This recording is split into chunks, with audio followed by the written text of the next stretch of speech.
Peace, family, friends, and neighbors. Welcome back to Superposed Broadcasting.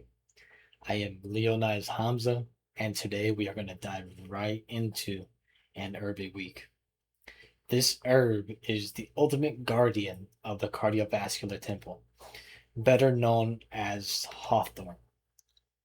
Every week, we're going to take a look at an herb not simply as a plant sitting in a bottle or growing from the ground, but as a relationship between the plant, the human body, traditional herbal knowledge, modern physiology, and the conditions that influence health. And for this episode, I am making this video in reference to a friend of mine, and I may have should have maybe I should have asked for his permission, but he just asked me a question about a few things, and I thought it was a good thing.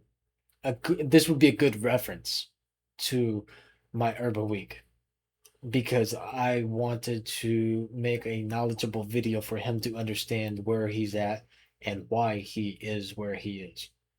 So this friend of mine is Reverend Frank McCullough. Frank is a 70-year-old man, but he moves around like he's a 30-year-old man. It's amazing the amount of energy he has. He's actually running for mayor right now. And if we're going to keep this man strong, sharp, and ready to serve his community, or to allow him to continue to serve his community, because that's all he has done for since he was 30 years old, then we're going to have to pay attention to something that becomes increasingly important as we age, and that's the cardiovascular system. System meaning not only the heart, but the blood vessels, the circulation, and really just the entire cardiovascular temple. When we hear, or most people hear, heart condition, they isolate that thought to the heart. And that's not always the case. There's so many other functions that take place regarding the heart. You can look at this chart here. It's kind of, I can't wait to get lighting in here, proper lighting, but this is the heart. And this is the anterior, which means front. So this is the vascular system and circulatory system.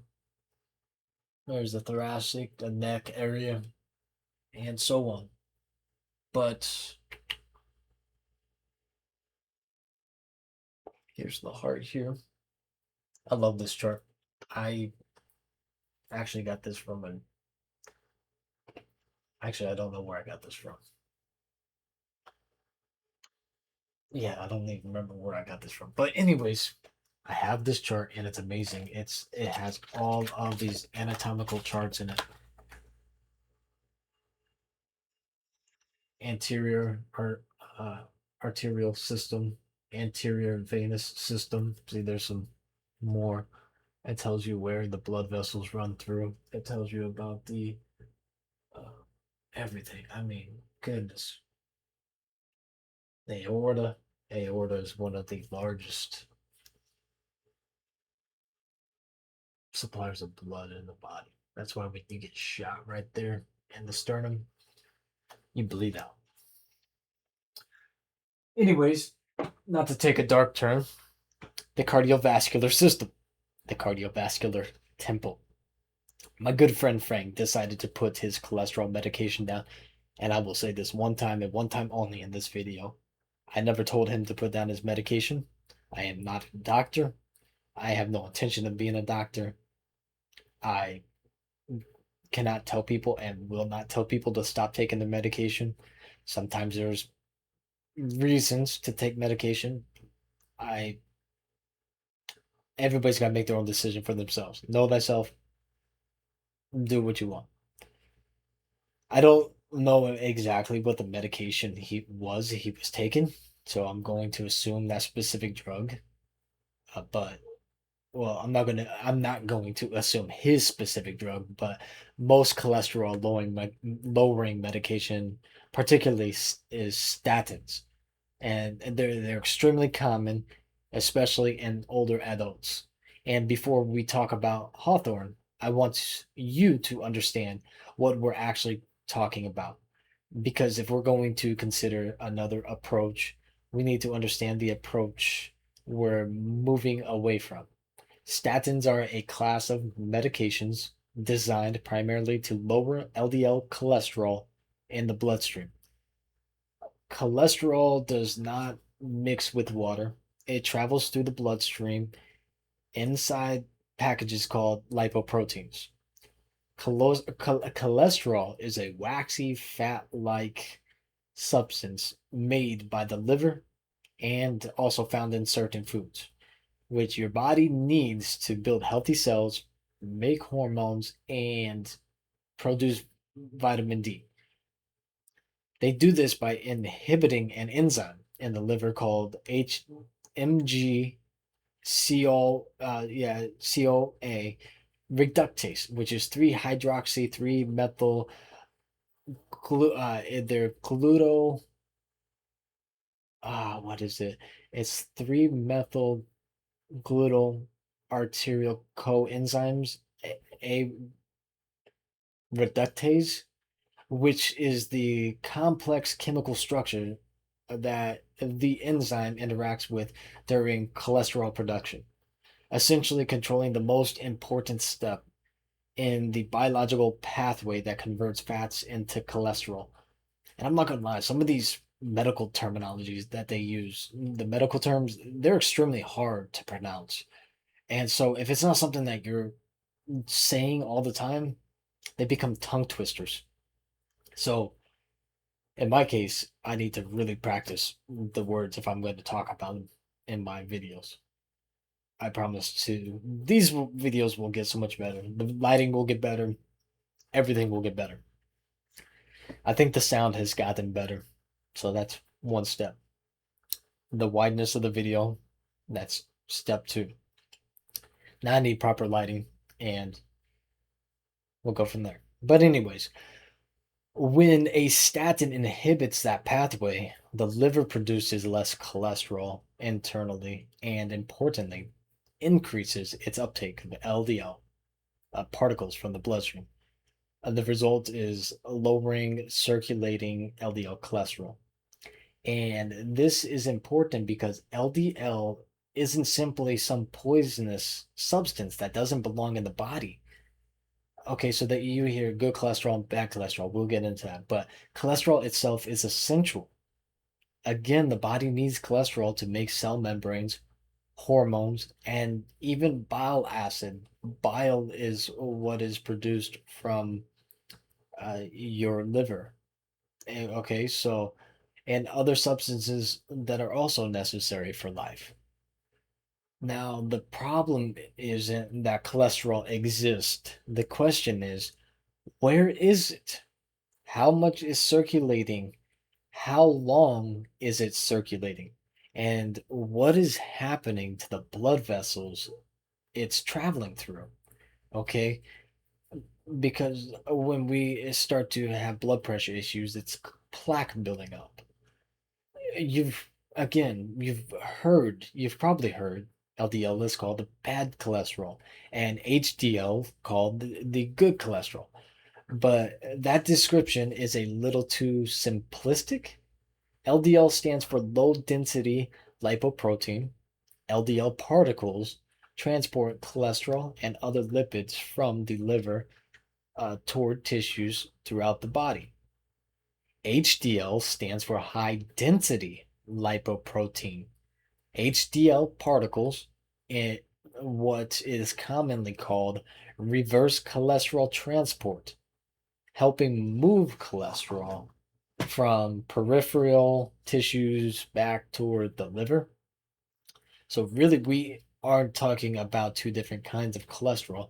We're talking about the lipoprotein particles that transport cholesterol and other lipids. Lipids are fats.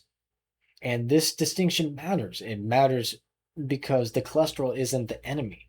The cardiovascular problem becomes more complicated when we start talking about elevated LDL, retention of LDL particles in the arterial walls, inflammation, endothelial dysfunction, plaque development, and the long term changes that can occur inside the blood vessels.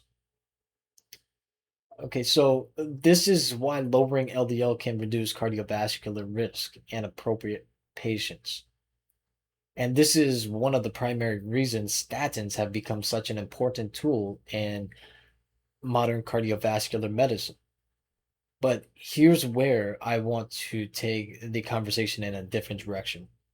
Because lowering a number on a laboratory report isn't the only way we should think about cardiovascular health. We also have to ask we have to ask about the condition in the cardiovascular system. Uh, Sorry, I got stuff popping up on my computer, but yeah. So, what is the condition of the cardiovascular system actually in? What condition is it in? What is happening to the heart muscle? What is happening to the vascular walls? What is happening in circulation? What is happening in happening to oxidative stress? What is happening to blood pressure? What is happening to the endothelial lining of the blood vessels? And now that brings us to our herb, hawthorn. Hawthorn is a trophorestorative that deeply nourishes, repairs, and restores the structural integrity and functional balance of a specific organ or tissue system. Was it yesterday, the day before yesterday, whatever it was, I made a video and I brought up the word trophorestorative. I did not give a specific herb besides reishi, but this is another one. There's trophorestoratives for the whole entire body, and all the trophorestorative is, again, it nourishes, it repairs, and restores the structural integrity. But don't mistake that the herb does the body's job for it.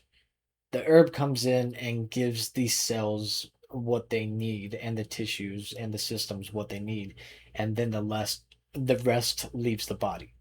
So Hawthorn is the ultimate guardian of the cardiovascular temple. Hawthorn is arguably one of the most important and thoroughly researched cardiovascular herbs in Western herbalism. And some people will also use capsicum, which is cayenne, for a cardiovascular tonic. However, hawthorn is cooling, capsicum or cayenne is warming. It's extremely hot. I mean, you put it on your tongue, it's hot. So, hawthorn has a profound traditional affinity for the cardiovascular system. It doesn't simply force the heart to beat faster. It isn't a blunt stimulant. It isn't attempting to hammer blood vessels into submission. Instead, hawthorn has traditionally been viewed as a cardiac and vascular tonic, an herb that supports the heart and circulatory system over time. She is an herb that assists the body's natural functions. Plants that have not been isolated do not take over the body and do not, or they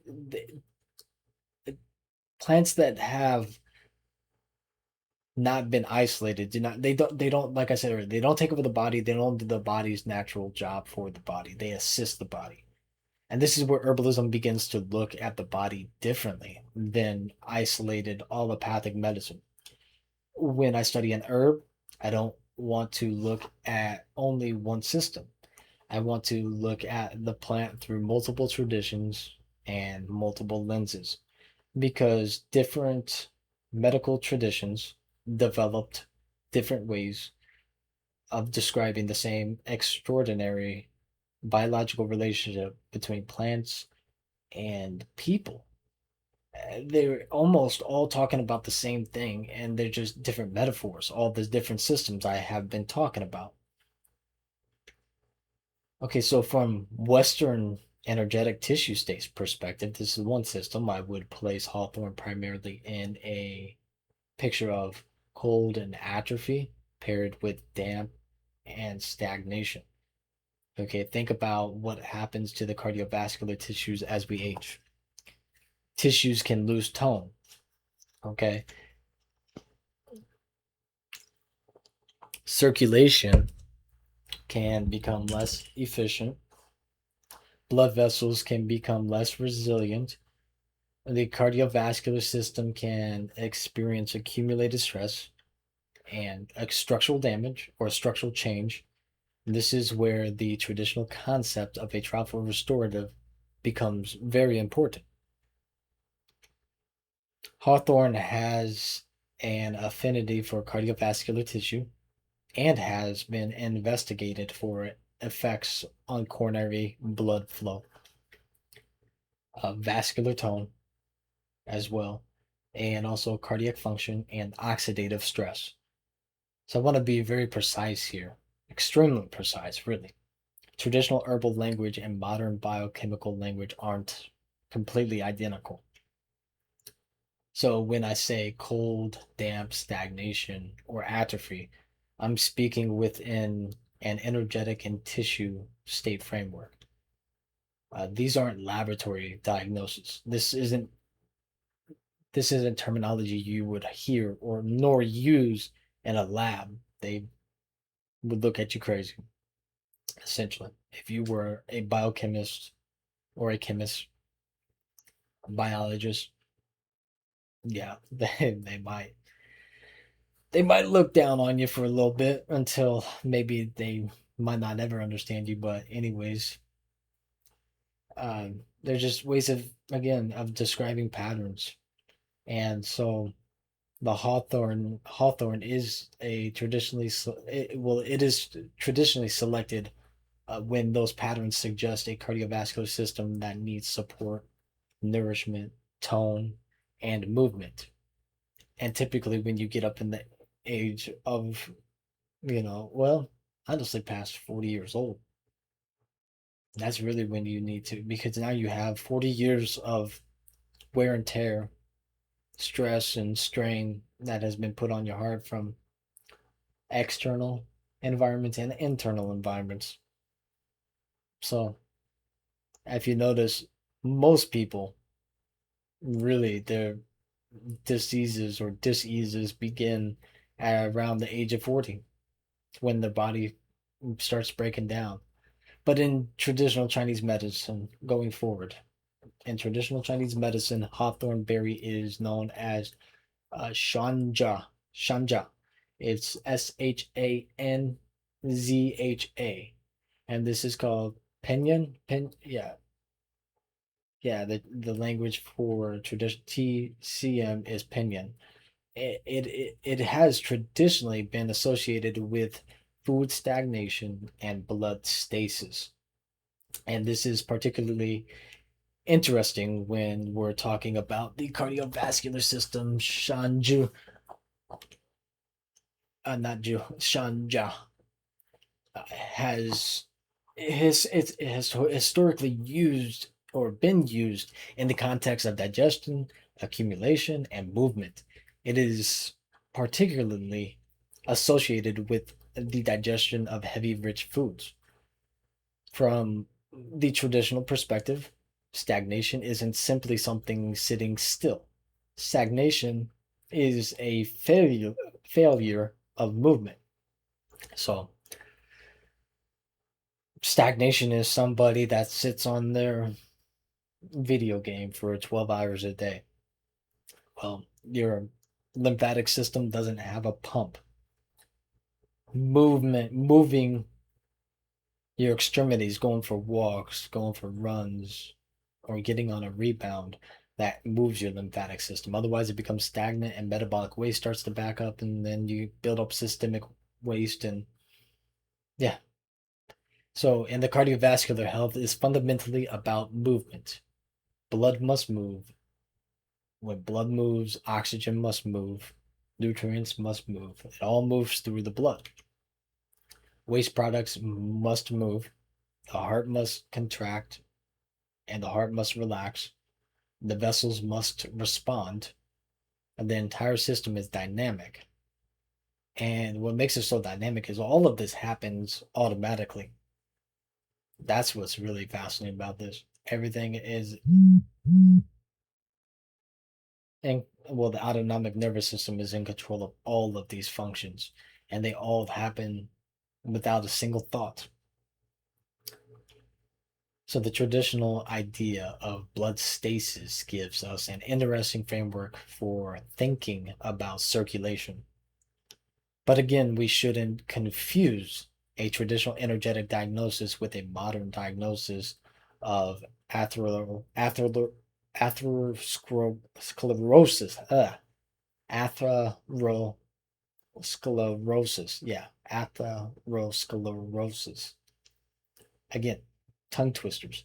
If you don't say these words all the time, they're gonna twist you up. But anyways, which is hardening and narrowing of the arteries due to plaque. Okay, they're different systems of understanding. That's all these are.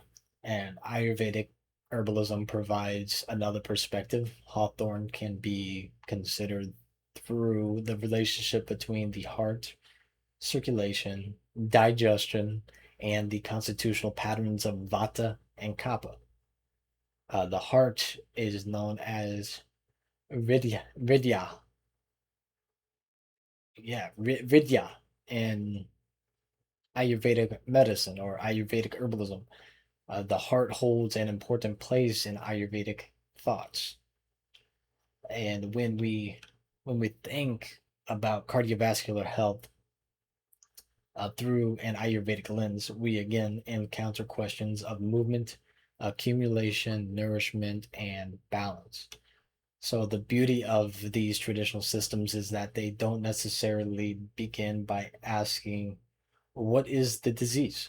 They often begin asking what conditions exist within the body. So again, the environment. And that brings us directly back to one of the central ideas of herbalism.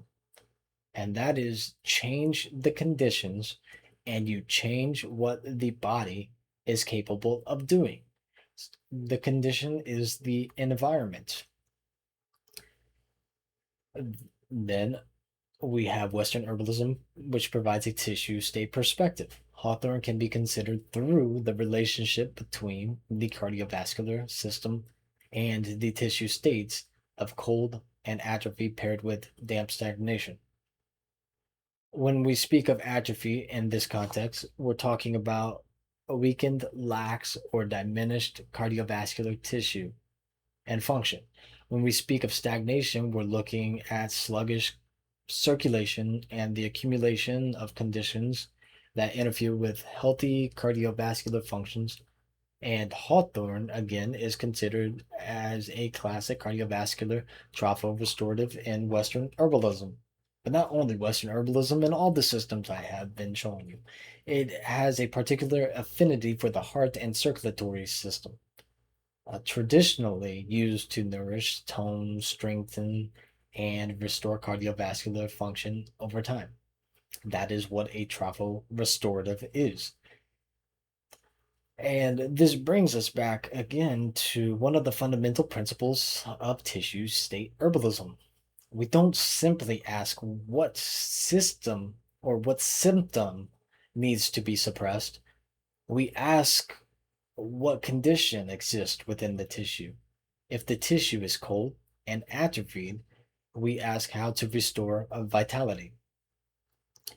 If there is dampness and stagnation, we ask how we restore movement, which brings us directly back to the central philosophy of herbalism. Change the conditions and change the body. Well, and you if you change the condition, you change what the body is capable of doing. And I know I'm being repetitive here, but there's a reason for that.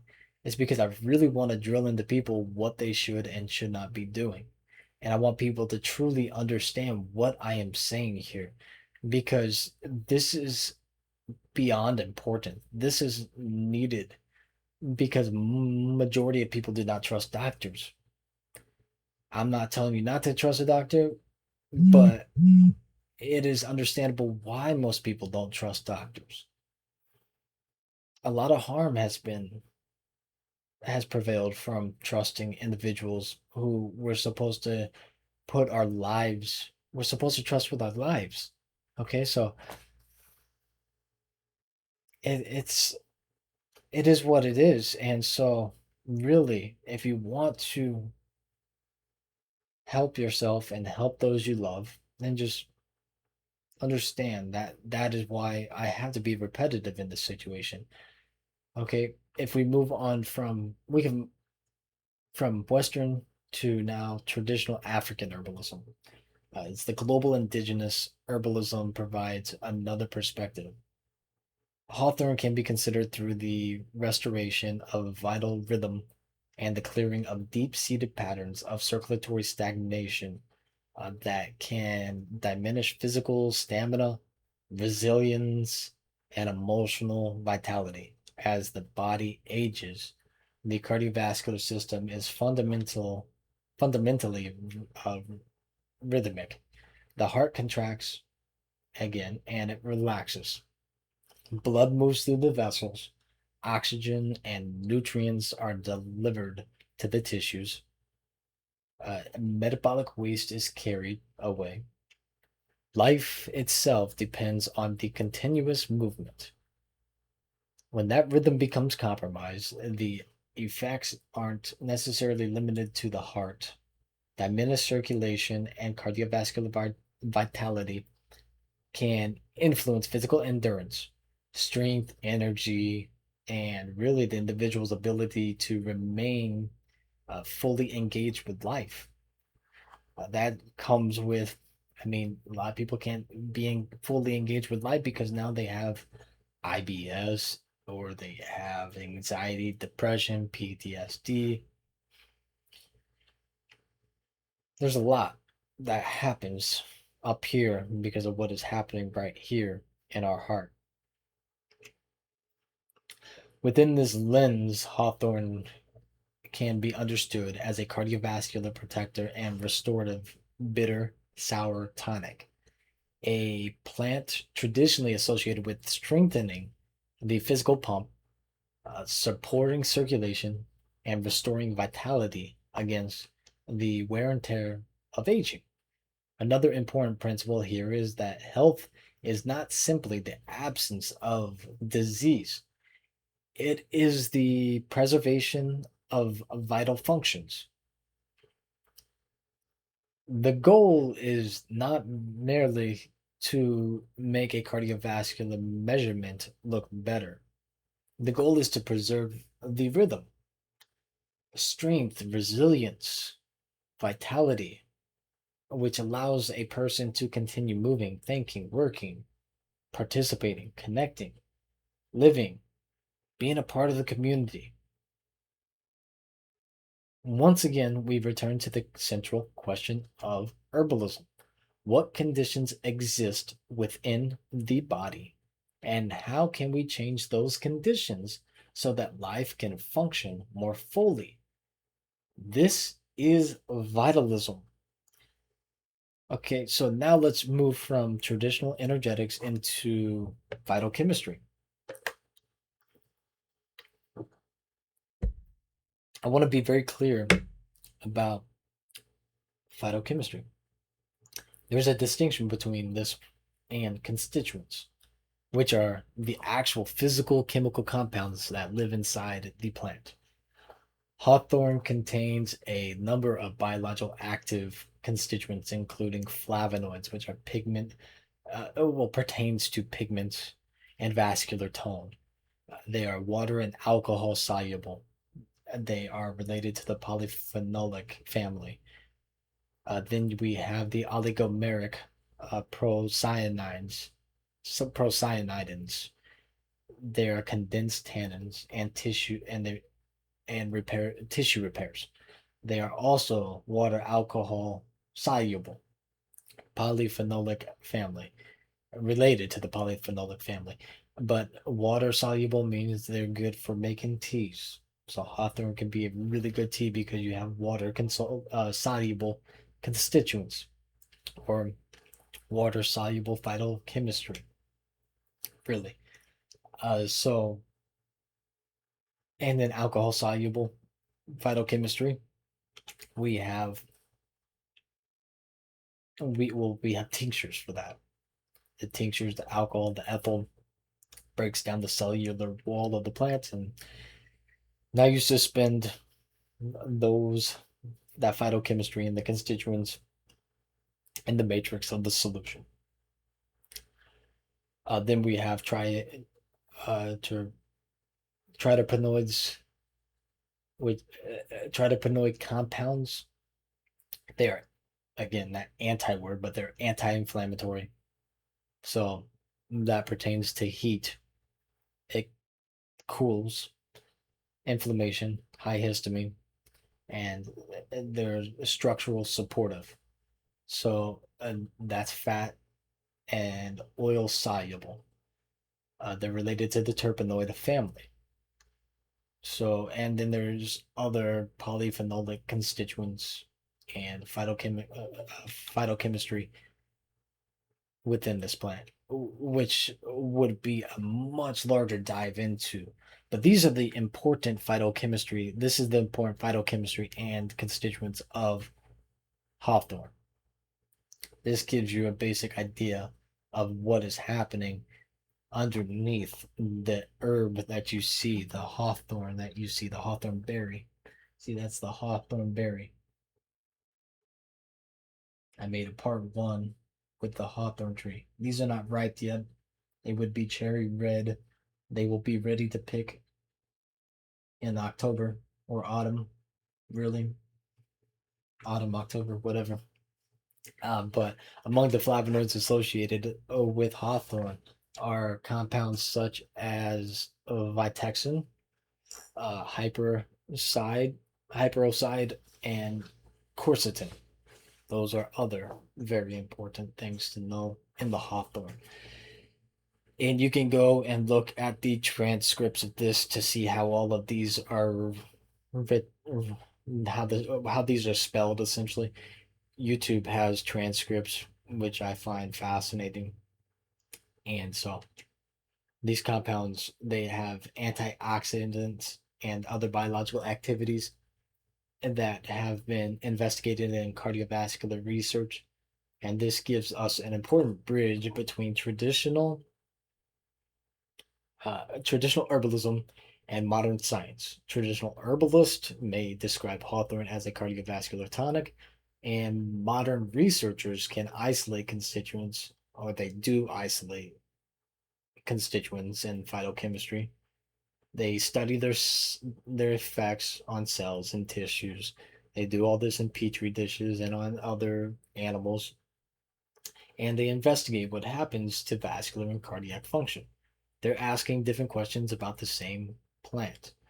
The only downside is once the constituents in phytochemistry is isolated, which is reductionism, uh, those constituents in phytochemistry isn't brought back together with other constituents and phytochemistry. That is that is what originally in basically when they don't bring that isolated chemistry back to the other constituents that are in that plant, and they isolate it and then they purify it and they make a really strong extract of that one particular, like quercetin, and when they isolate that it becomes a pure extract of that. But what us herbalists believe is holistic synergy, that all of these phytonutrients and constituents are in this plant and they're meant to work synergistically together, which only makes sense because a toxic phytochemical or a toxic constituent can be balanced by, if the research was done, which is what conscious healing will do, we will find out what the toxic constituents in nutrients and so forth are in the plant, and we'll find out what in this plant is actually balancing this out so it doesn't become so harmful.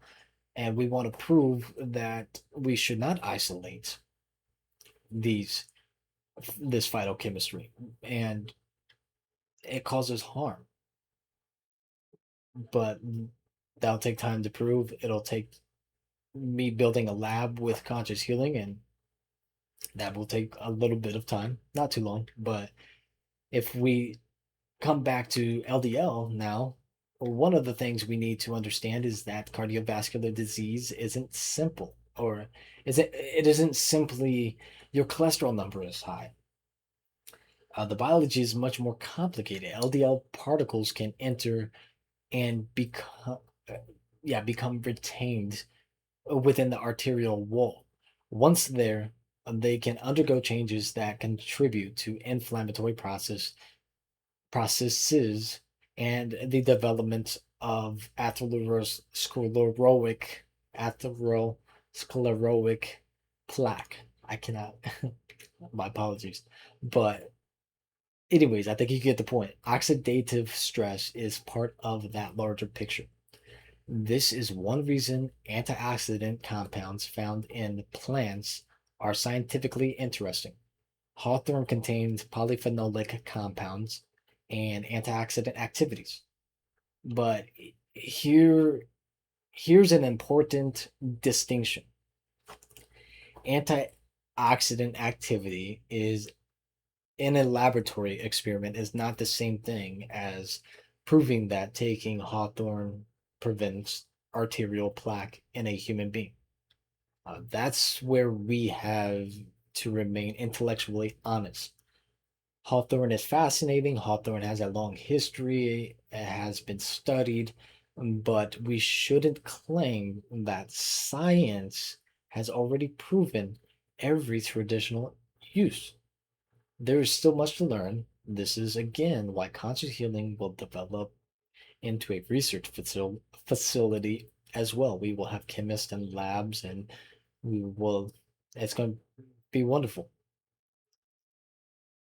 Okay, now that we talked about all of that and you heard my tongue twisters, let's talk about beet juice. Okay, beetroots, beet juice to support the cardiovascular system.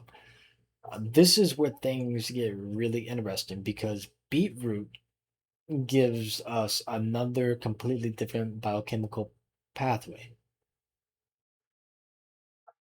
Their beetroots are rich in inorganic nitrate, and nitrate can participate in a pathway that ultimately increases the availability of nitric oxide. Nitric oxide is extremely important to vascular physiology. It acts as a signaling molecule that helps regulate vascular tone. In simple terms, I guess it's not I guess, but it is nitric oxide helps tell blood vessels when to relax. When blood vessels relax, resistance to blood flow can decrease. That can contribute to lower blood pressure and improved vascular function. When someone drinks beet juice, we're not talking about a statin. We're talking about lowering LDL through inhibition of HMG CoA. That's what HMG CoA reductase.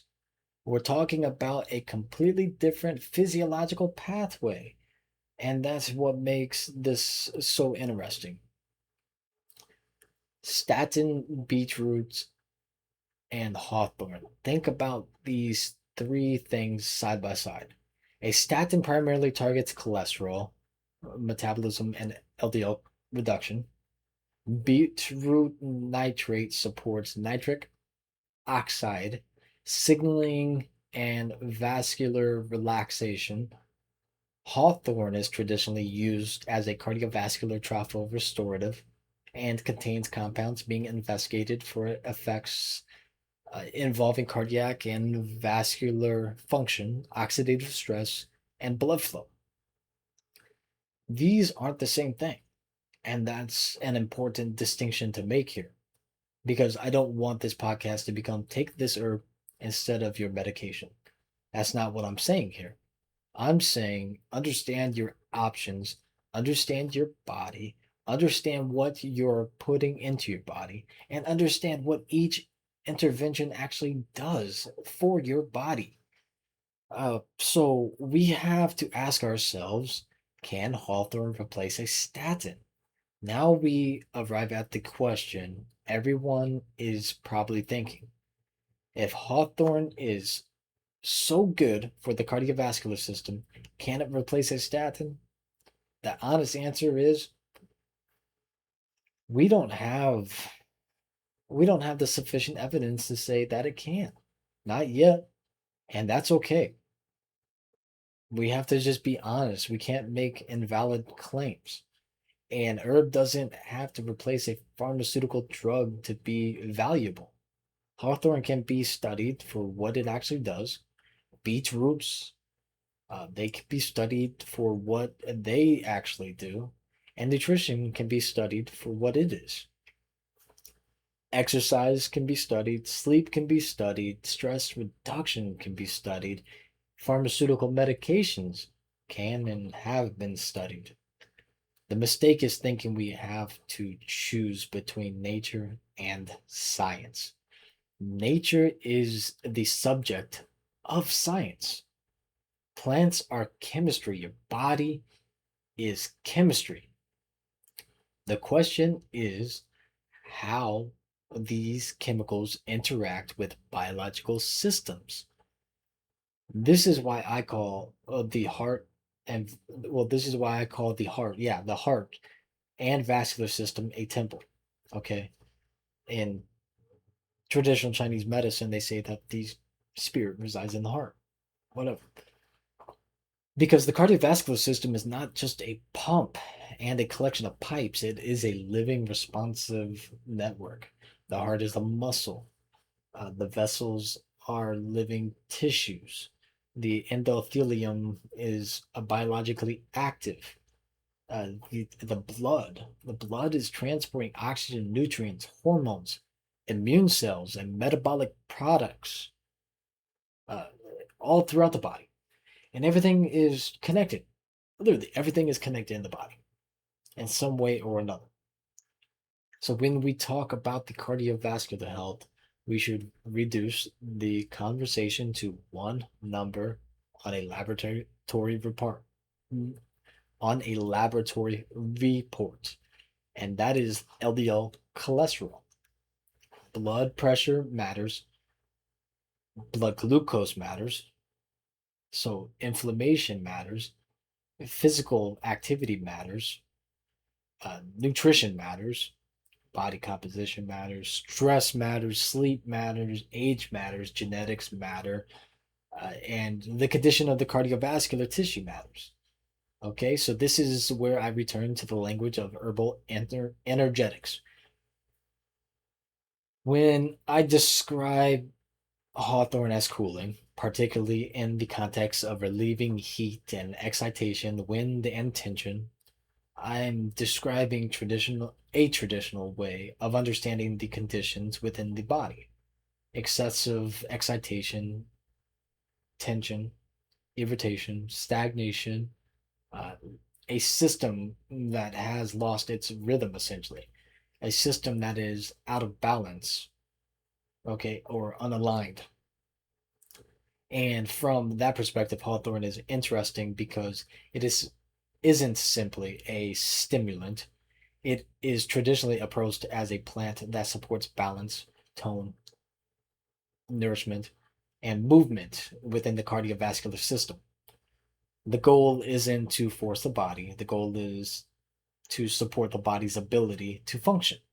That is the fundamental philosophy behind the way I approach herbalism. Change the conditions. If the tissues are weak, nourish them. If they're stagnant, encourage them. Or not encourage. I mean, okay, so I mean, you can encourage not that your organs are living. Okay, I'm just gonna be real. Like, talk to your body. That's what meditation is. Encourage your body, talk to it, be friends with your heart, be friends with your vital organs, be friends with your mind, be friends with your gut. But if they're stagnant, encourage movement. Okay, if they're tense, help them relax. If they're depleted, restore them. And if the system is overwhelmed, don't simply push it harder. Rest and support it. Now, because this episode is specifically about Frank, and because Frank is 70, I have to say something important. Natural does not automatically mean harmless. Hawthorn can interact with cardiovascular medications, and people taking heart or blood pressure medications, which are thinners typically, should be especially careful, okay, about combining them without professional guidance. And herbal products aren't all identical, okay? This species matter, the plant part matters. Sometimes there's rhizomes, which are roots and stems and leaves and flowers. We have to know when to pick them, how to pick them. Should we pick them at 10 a.m. or should we pick them at 5 p.m.? Are we going to pick the aerial part of the plant at 10 p.m. or 10 a.m. because now they don't have morning dew. The morning dew is dry, but the sun is not at high noon yet. Therefore, the plant isn't dry yet. The so pick the flower at 10 a.m. or the leaf or the stem because at certain parts of the day to protect the plant chemistry, the phytochemistry, it drops down into the rhizomes of the plant. So there's a lot to know. Extraction method matters, of course. Dose matters. Quality matters. And the other medications and supplements a person takes matter. If you're taking prescription cardiovascular medication and you're considering adding Hawthorn, this isn't about fear. It's about knowing what you're doing. The cardiovascular system is too important for guesswork. I mean, if you do something you should not do without the professional advice, you can harm yourself or potentially kill yourself. Okay? Again, not to scare you, just to be cautious of everything you do. And that brings me back to Frank. Frank, my friend, you're 70 years old. You're running for mayor. You're out here in the community each and every day, and you got a lot of work to still do. You're not done yet. This isn't about whether pharmaceuticals are evil. They aren't. Not, and it isn't about whether herbs are magical because they aren't. It's about understanding the body well enough to make intelligent decisions about how we support it.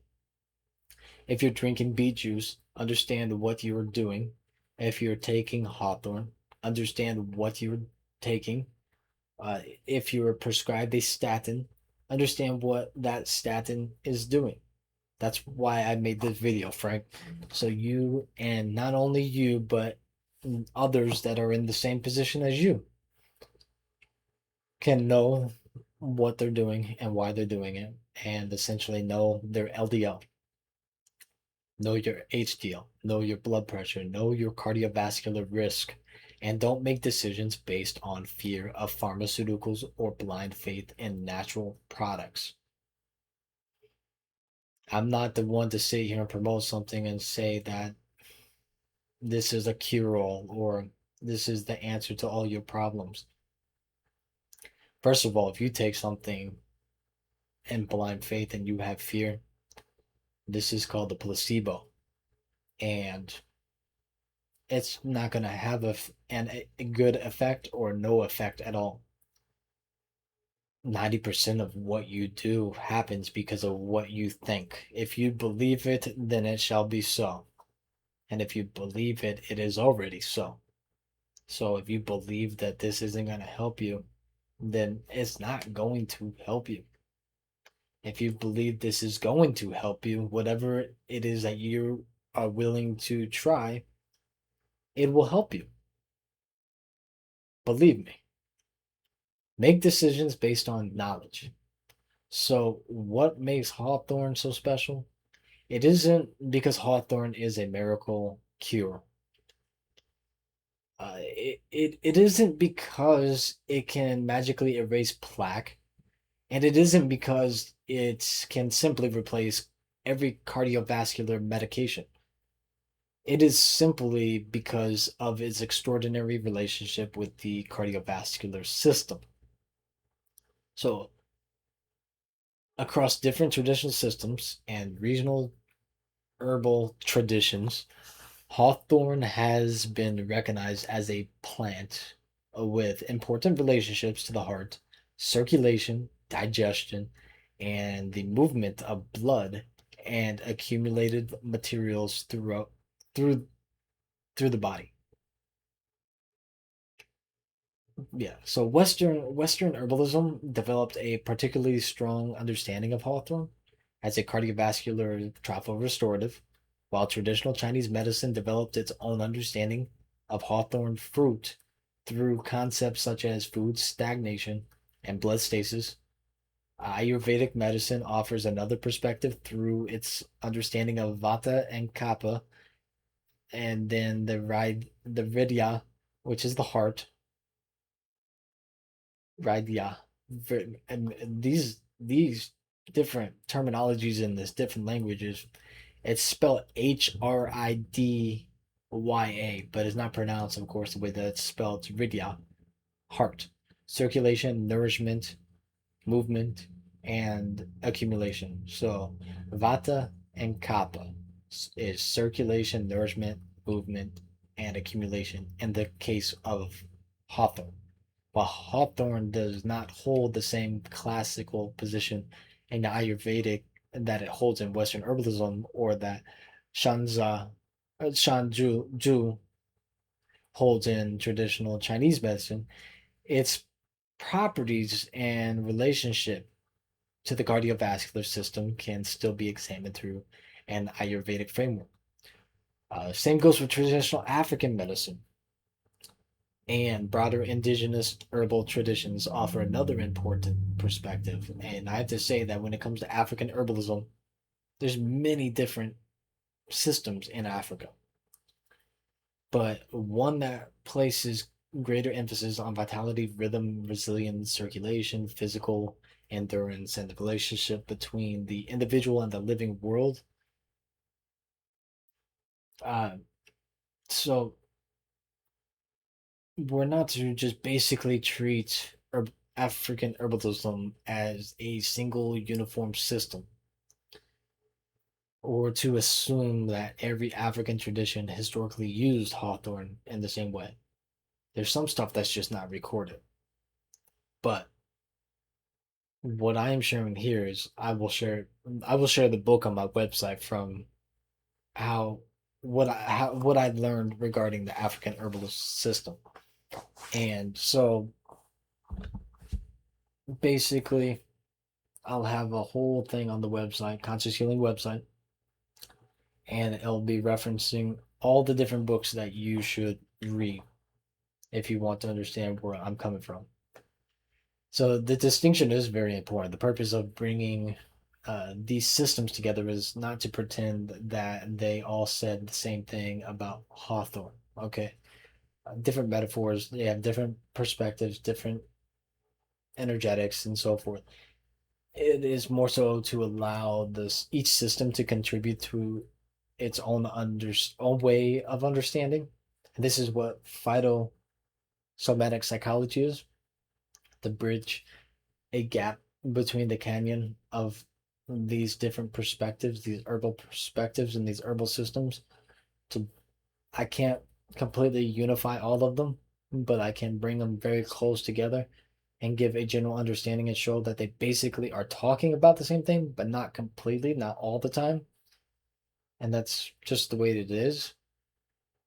But so again, it allows each system to contribute its own way of understanding the relationship between plant, body, function, environment, and vitality. And again, this is where phytosomatic psychology begins. Different traditions may describe plants differently, but the recurring theme is remarkable. Hawthorn has an affinity for movement, circulation, nourishment, and the cardiovascular system. And that is precisely where the work of phytosomatic psychology begins, to bring these different systems into conversation with one another without erasing the unique language and knowledge of each tradition. Okay? Modern science has investigated its chemistry and physiological effects. And when we place those perspectives beside one another, Hawthorn becomes one of the most fascinating cardiovascular plants in herbal materia medica. Really, it is a plant associated with the heart, a plant with this that is associated with the circulation, a plant rich in polyphenolic compounds, and a plant with a long history of traditional cardiovascular use. She is a plant worthy of serious study, and that is Hawthorn. Hawthorn is the guardian of the cardiovascular temple.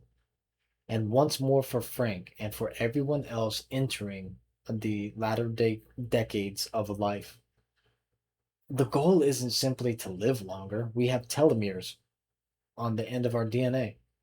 There's no such thing as being eternal, not in flesh. Okay?